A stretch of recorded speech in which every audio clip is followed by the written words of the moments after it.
ucalıq yolunu qət eləmək istəyirsənsə, nur minbərində oturmaq istəyirsənsə, Əli ibn Əbi Talibin qarşısında təvazökarlıq etməlisən.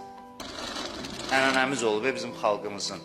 Əli məddahlığı var bizdə, əsrlər boyu. Məclislərimizdə Əli əleyhissalamı məth eləmişik. Bütün klassiklərimizə baxın, Əlinin qulamı rütbəsini özlərinə şərəf hesab ediblər. Bu qulamlıq zəlillik deyil.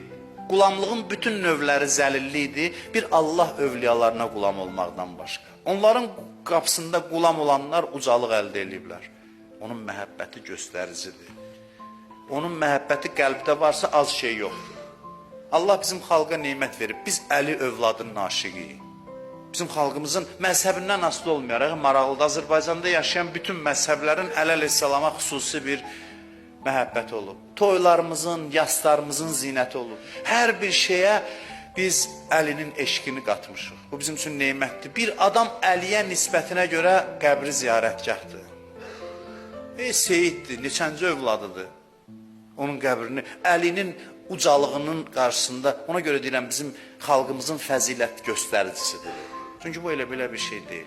Bu bizə adi gəlir, amma onun öz vətənində, Məkkədə, doğulduğu şəhərdə, Mədinədə cəmaət tanımır onu.